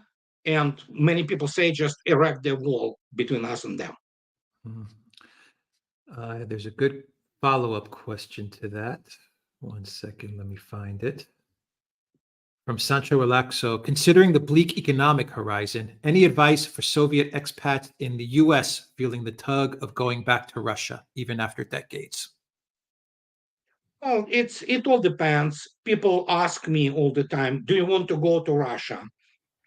Uh, I visit there periodically, so it's not like I'm detached from it. But the point is, in our case, for example, in my personal case, in my family, we've been living in the United States for 30 years. It's became our home. It's our home country, essentially, now. Plus, we are specific Russians. I was born in Baku, which is now independent Azerbaijan, which is, a completely different country and a little bit different culture, to put it mildly. So it all depends. It all depends on the personal circumstances. And we love Pacific Northwest. We are actually madly in love with the American West, the most beautiful place in the world, actually. So it's kind of has its pros and cons. So it all depends. I don't feel detached from Russia whatsoever. We have a bunch of friends, classmates, and we visit them. This year we should be going there. So it's kind of, it's a personal choice, I would say. But Mhm. for us, you know what, there is also a kind of uh, it's a personal issue. I've been through the collapse of the Soviet Union. Maybe I will have some impact in saving whatever good is left in the United States, by the virtue of me being here. And many people say you should stay here, you should be the voice of reason among other voices. So yeah, we stay here, so I'm doing my part. Here's an interesting question from Serbio. MSM boasts moral wars fought through immoral means. Is there a war that actually brought ethics to the front lines? Amiss to label the SMO, the STD. um, SMO is the moral war.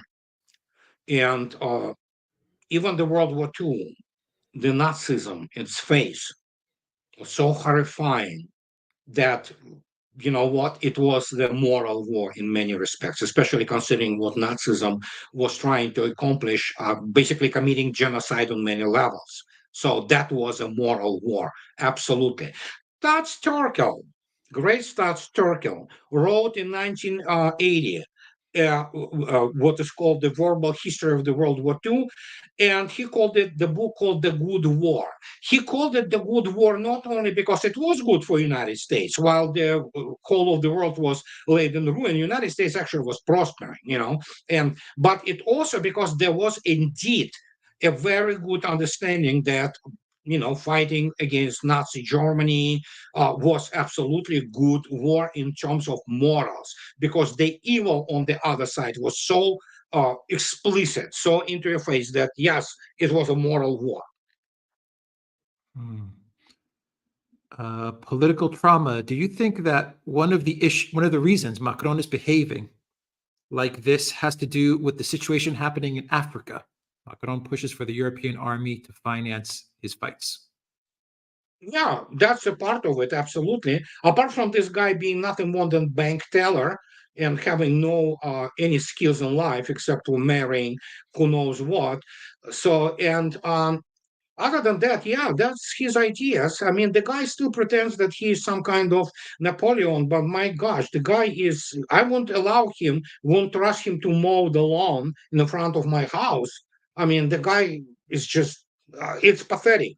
France Mhm. is done. It's over for French. Saucier says, Andre, I remember when the Russian Academy of Science was heavily populated by ex-military staff. Is it still so? And why is it so important?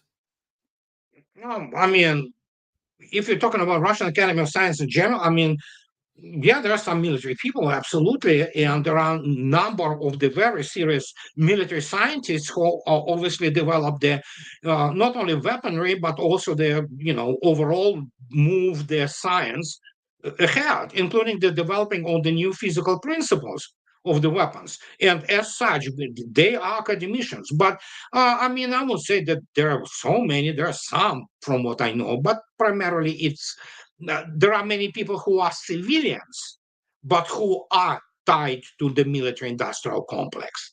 That's different matter. Some of them are academicians, outstanding physicists, mathematicians, and things of this nature. All right. One more question and we'll let Andre go. Thank you so much, Andre, for your time. For Moon Dragon, it seems that Russia is not worried at all at the Napoleon's threats to enter Odessa. Is this the reason why Russia has an extra 600,000 troops outside of the SMO? Yeah. Russia creates another additional two, I believe. You correct me, please. I'm not always up to the latest news. Two additional combined arms armies and 14 other formations of the divisional and corps size. And it's more than 600,000 now, because actually daily Russia receives up to 1,500 of volunteers. So Russia is geared for war. First, French are a joke. Militarily, they are a joke. Okay, the only thing they have, which is for them, is their own, not large but fairly effective and modern nuclear deterrent, primarily through the Triomphant class submarines, where most of it is located.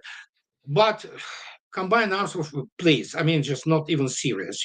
What can they possibly deploy there? Even if they deploy there, as already Mr. Putin stated and everybody else stated, that they will be hunted down and killed. Period. Nothing they can do about it. So that's just the way it is. One quick question from Odyssey: how is the pay in Russia for enlisted versus the USA? I don't know about for enlisted. Obviously, the guys who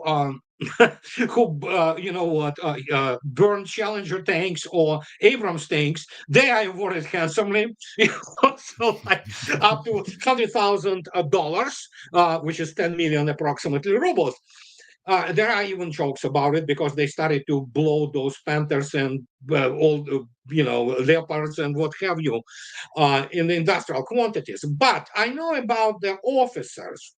I can tell you that thing. The commanding officer, usually captain second or first rank of the nuclear powered submarine, for example, like Yasin class, they receive equivalent of $5,000 a month. But remember, these are $5,000 in Russia, which is probably converts to equivalent of 15 grand a month for the commanding officer of the nuclear submarine. And you would say that people on the level of the division commander, and so yeah, they get. So in rubles, it's of 500,000 plus rubles. So I would say the army commander makes about $1 million at least. So apart from bonuses and all that stuff, and pay for combat zone, and so it's if you convert it, which is still stupid, you shouldn't do this. Like, oh yeah, this is so many rubles, let's convert them. It doesn't work like this. And even in terms of the parity, precious parity power, still doesn't work, because you have to consider so many things. But I would say that it's 10 grand in dollars. So, but if you convert how far it goes in Russia, in terms of, oh my God, yeah, they make at least, if not more than American equivalents in terms of pay. All right. Andrei, thank you very much. Thanks a lot, gentlemen, for this great guest. Sparky says, great work, fellas. And lover of Russian team says, love Andrei. What a great guest. Andrei Martyanov, thank you very much for joining us on this live stream. I have all your information in the description box down below, and I will have it as a pinned comment as well. Your website, your publication, and your YouTube channel, which is fantastic. Absolutely. Can I just say that? And please keep an eye out for Andrei's books if you really want to understand so many things, both about the Russians and about the West today. Please do go to his books, read them. You will learn an awful lot.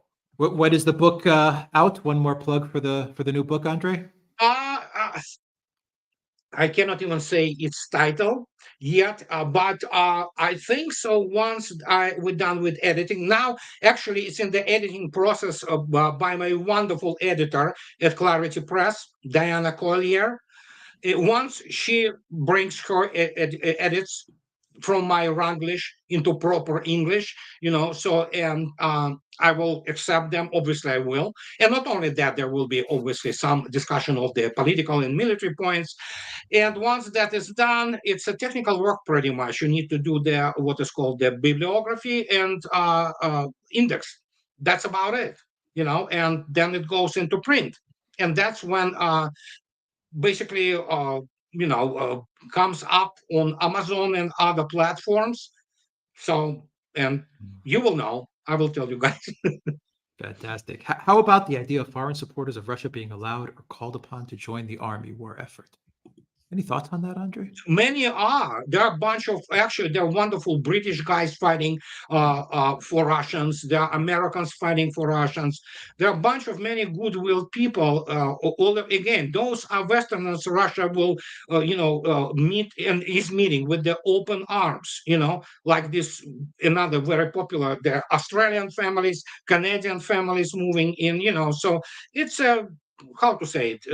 If you friend, and then you become the Russian citizens, you just become Russian and, learn the language, and there you go. Just do whatever you need to do for your own, sake. Pursuit of happiness. Who would ever thought that Russia will be a free country? It's unfreaking believable. I lived through it. It's just sometimes I have to pinch myself that at my 60 plus years, never saw anything like this. And I thought collapse of the Soviet Union was a big deal. What we're observing right now, global realignment of unprecedented level. Yeah, agreed. Andrei, thank you very much. Thank you for your very Thank much. you guys for Very having much me. My appreciated. pleasure. Thank you. Thank you. Bye-bye. Bye-bye.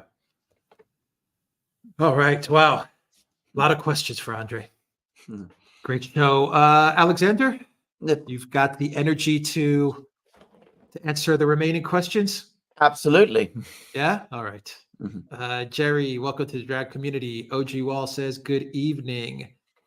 Joseph Cush says, very strange how ISIS always tends to strike U.S. adversaries. They did not even come out with anything against Israel. So often said by so many people and so true. Marcelo says, hi, Andrei, Alex, and Alexander. Great information. Thank you, Marcelo, for that. Tish M says, busy working now, but a small contribution to my Fab guys at Duran and Andrei. Thank you, Tish, for that. Thank you. Kyle, thank you for that super sticker. Akraman, thank you for that super sticker. Irina, thank you for that super sticker. Beverly, thank you for that super chat. Darren says, good evening, all. So great to catch a live stream. Good evening, Darren. Commander Crossfire says, all I am saying is give peace a chance. Max D says, for the third time in my life, we are stumbling towards World War III. While practice makes perfect, I sure wish the U.S. would calm the F down. Absolutely. Completely agree. Oscar N says, can the UN deny all the terror cases Russia now has on the table? And can the pipeline fit in that case too? Can you just Nord repeat- Stream. Yes. Let me put it up on the screen so you Yes. can see it. Yeah. Can the UN deny all the terror cases Russia now has have on the table? And can the pipeline, the Nord Stream pipeline, I imagine, fit in that case too? This is a good question, actually. What the Russians are doing is they're bringing up these cases now regularly to the Security Council. And of course, they're also hinting at legal proceedings against Ukraine at the International Court of Justice. Now, I think that in terms of the International Court of Justice, they might be able to get a case started there, but it will take a very, very long time to be decided, a decade at least. So just bear that in mind. For quicker action, you need to go to the Security Council. The Security Council has a Western majority. It's designed to have a Western majority. 3 states on the Security Council, Britain, the United States, and France, are Western states. They have powers of veto. They can block investigations. But about a week ago, Glenn Deason and I, on the Duran, interviewed Dmitry Polyansky, Russia's UN ambassador. He said that specifically on the topic of Nord Stream, he'd noticed that the American representatives on the Security Council were nervous and unsure. And he thinks that the Russians are making headway there, and there is always the possibility, if there is a stop at the Security Council, that it can be taken to the General Assembly. And of course, the General Assembly can set up tribunals, it can order investigations, it can do all kinds of things. So don't lose hope. From Ben Redward. This is for Andrei. I just saw it now, Ben, but I think we can answer it. Andrei, how can Russia impose on the West a cost high enough to deter further terrorist attacks, yet not so high as to bring about World War III? Well, that's a very good question, actually. That is a very good question. Well, I think what the Russians are going to do is they're going to press on with the war. They're going to be very methodical.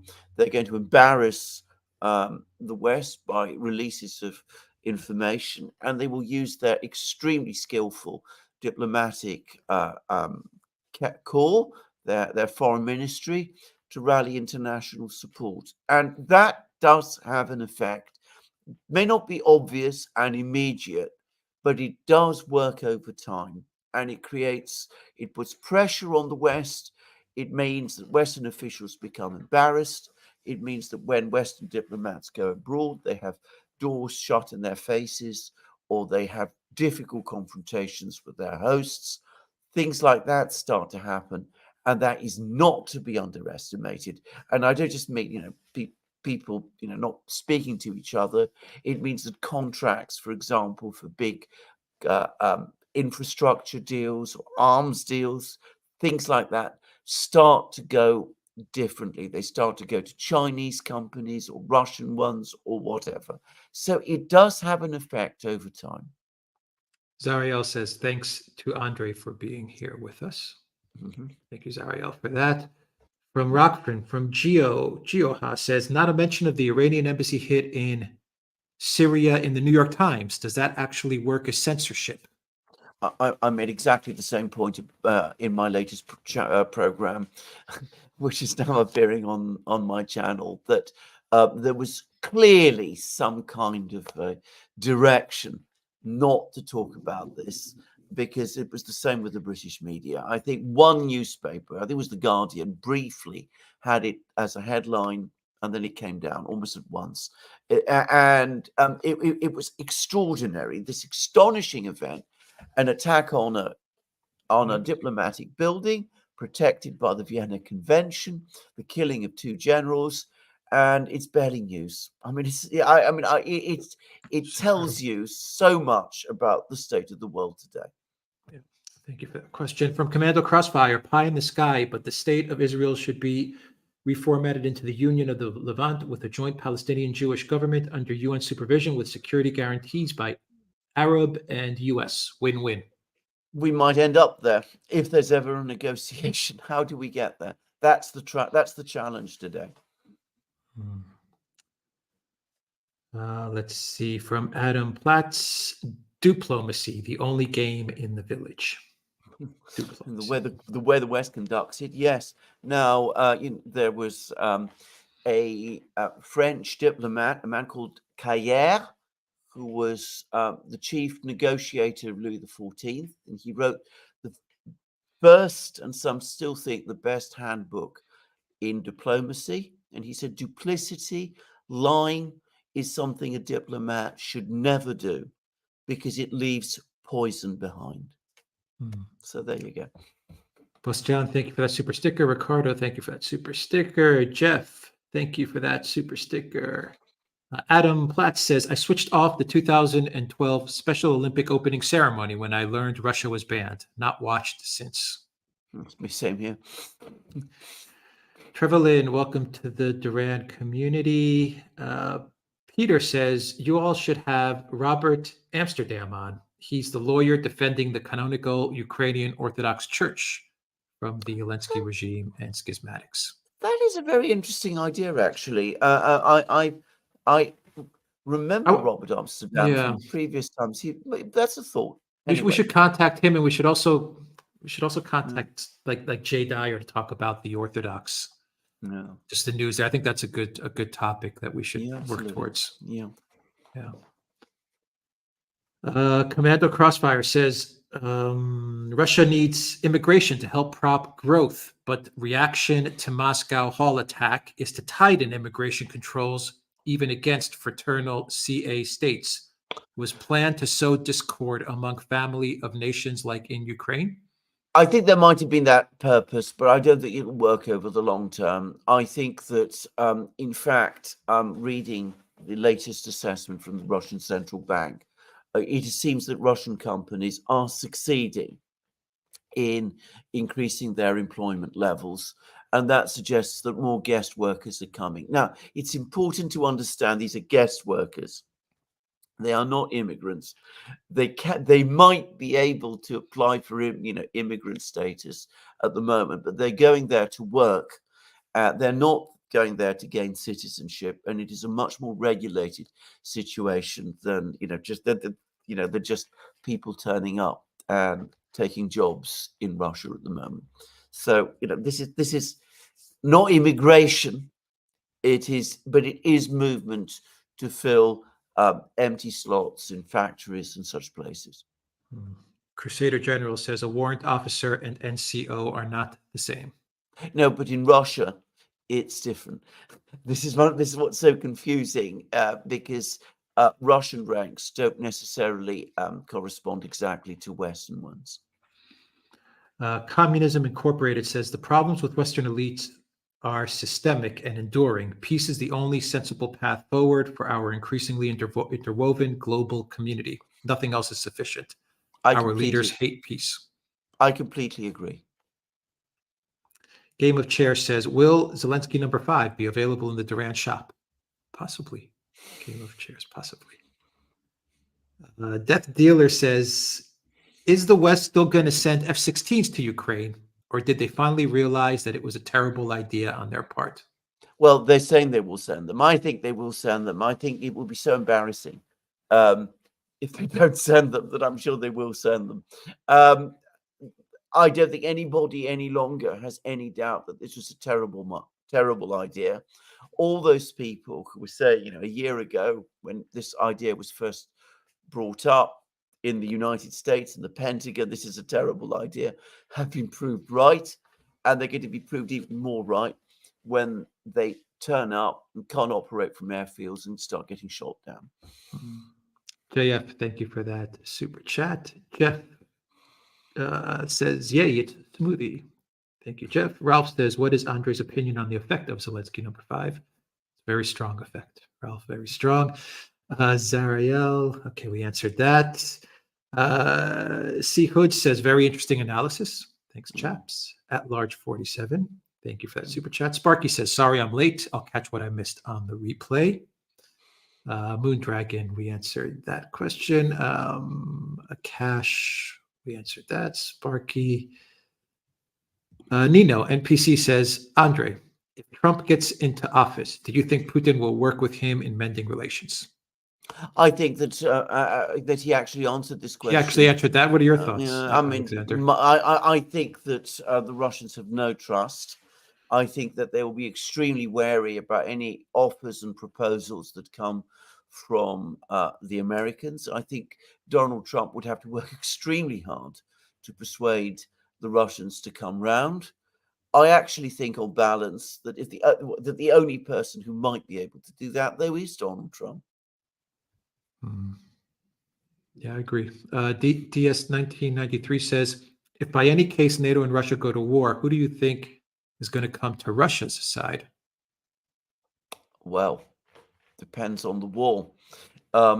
At the moment, Russia has many more friends in the world than the West does. That's something that this crisis has exposed and which the West is finding very difficult to accept. Quantum Zen says, really nice program as always, Duran. One of the mysteries for me was the existence of top-notch military scientists, first-class physicists in Russia, such as Yakov Zeldovich, the co-inventor of the MRLS and discoverer of the black hole radiation. Yeah. Mr. Martyanov's story on the thorough math science education of Russian cadets gave me a hint. I can now see the central role played by the Military Academy and military science labs in Russian basic science. Yes, well, can I also say something? Because of course my wife, who's by the way British, but has had interactions with Russian universities, and of course she's from a humanities background, an English literature background. But I mean, she has been very, very impressed by the heavy stress in mathematics and science in Russian schools. I mean, the Russians teach maths very seriously. And the other thing that she has found, which really surprised her, is that in the engineering schools, like the Bauman um, um, Technical University, where she has also taught, even though they do teach the heavy sciences and engineering, there are also literature courses. So, the Russians seem to believe that you need to have some understanding of both, that you can't be a really educated person. You can't be a really good engineer if you don't also have some knowledge of the humanities as well. There's a very balanced and very, very rigorous way in which education takes place in Russia. And some years ago, the Russians, in order to integrate their universities with those of the West, adopted the Bologna system. And they didn't like it at all. They thought it was it would cause a major falling off of standards. And now that the sanctions came with a huge relief, they've dumped it and they've gone back to what they had previously, which they think is much more rigorous and far better. Trevor Else, thank you for that super sticker. NV Storman says, thank you, Duran. Thank you for that. And Wrath Tundra says, thank you so much for your work. You are the reason I didn't go mad in the beginning of the CBO. My mother was in Kiev in the airport. She is safe now. Thank you. Happy to That's hear good that to she's hear. safe. Thank you for that. Raphael says, when Putin said, America, you are not ready for a nuke war, I knew well what he said. Do you think everyone else heard and understood what he said? Well, hardly, because if you're talking about most of the West, they don't listen to what Putin says. They don't understand anything about how Russia works. We were talking about things like the Security Council. You would never hear about the Security Council. When did you ever read about this top policy-making decision body in Russia in any Western newspaper? As far as they're concerned, it might not even exist. Everything is Putin, Putin, Putin, and nothing that he ever says is reported properly. Yeah. Basil Beshkov says, should the West hire actors? Their spokespeople seem insincere. Excellent comment. Excellent comment. Yeah. Excellent comment there. Yeah. D-Love, thank you for that super chat. Tapato Matato says, Alexander recently mentioned a Chinese diplomat in Ukrainian. What are they doing and what can they accomplish? Also, Macron is Le Petit Napoleon. He certainly is. The diplomat I was referring to was Li Hui. He was appointed by Xi Jinping as the Chinese representative to try to promote the ideas that the Chinese set out last year in what was described by the West as a Chinese peace plan. It was not. It was a set of underlying principles which the Chinese presented, saying that these could form the basis for future negotiations. And Li Hui's job was to travel around trying to persuade all the various countries involved in this conflict to sit down and talk. And he goes to Russia regularly. He goes to all the European countries. He went to Ukraine. He's always received very politely in Russia. He arrived in Ukraine.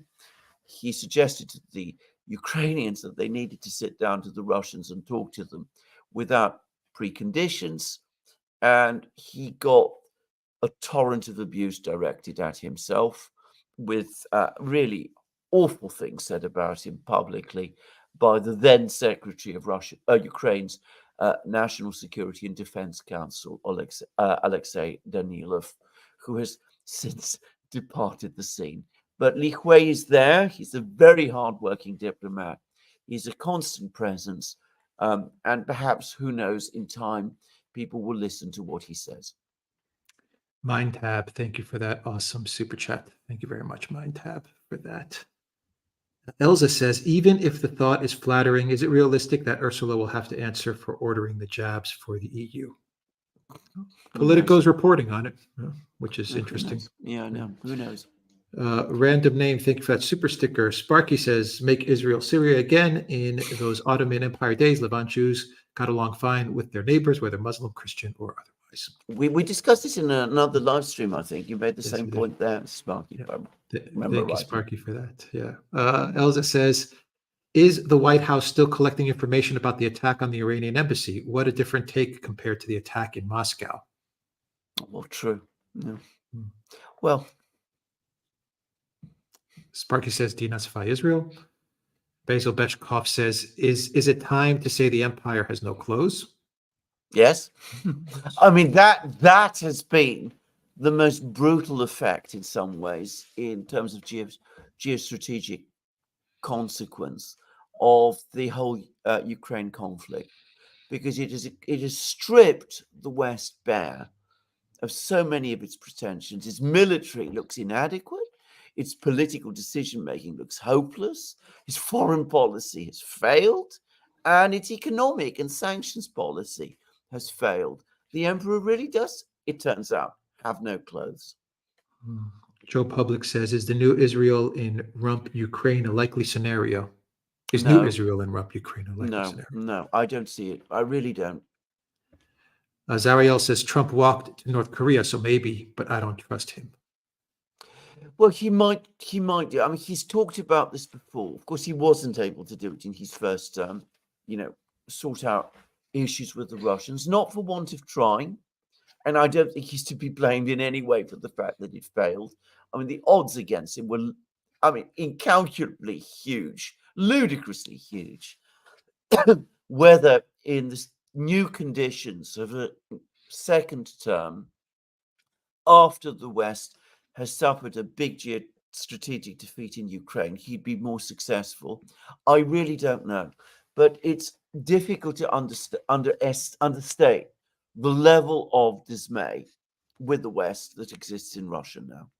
I mean, it's and distaste for the West, or at least for the leadership of the West that exists in Russia now, including amongst ordinary Russians. Valley S, thank you for that super chat. And Alexander, that's a wrap. Well, that was an amazing live stream. That was a wonderful live stream. And by the way, wonderful questions of a wonderful guest, but wonderful questions that we answered too. Thank you, everybody, for tuning into this live stream. Once again, all of Andrei's information in the description box, and I will add it as a pinned comment as well. Thank you to our moderators, Zariel, Valley S, Peter, Tish M. Who else? I think, are those all the moderators? Did I forget somebody? I have a feeling like I forgot some moderators. I don't know. It's late here. Thank you to everyone that watched us on Rockfin, Odyssey, Rumble, the Duran.locals.com, and of course on YouTube. Any final thoughts, Alexander? No, I mean, I think wrap it up. I think that we've just had a wonderful explanation of things from Andrei Martyanov, and it complements so well what Jacques Beau has been was telling us the other day. I mean, as those two know each other, I should say, they've done program together. But Jacques Beau studies the Russian military. Of course, Martyanov actually comes from the Russian military, the Soviet military, and he studies the West. So it works perfectly, if you like. There's the ideal symmetry, and note how they complement each other. How the two that have come to essentially the same understanding from the different positions that they have gone. They converge to the same point. Yeah. Commander Crossfire says 400,000 subscribers. Good work. Did we get to 400,000? Well, I was going to say, I thought we were almost there. I think we're like 399. Yes, I think we are. Maybe we are. I don't know. Maybe we are. Maybe we are. That's the case. Thank you to everybody. Yeah. Yes, thank you to everybody, and all of us. tremendous when it comes. But as I said, it's the community that's brought us there. Yeah. And Elsa says the emperor has no clothes and paid a lot for it. True enough. Billions. Billions. All Billions. right. Take care, everybody. Take care.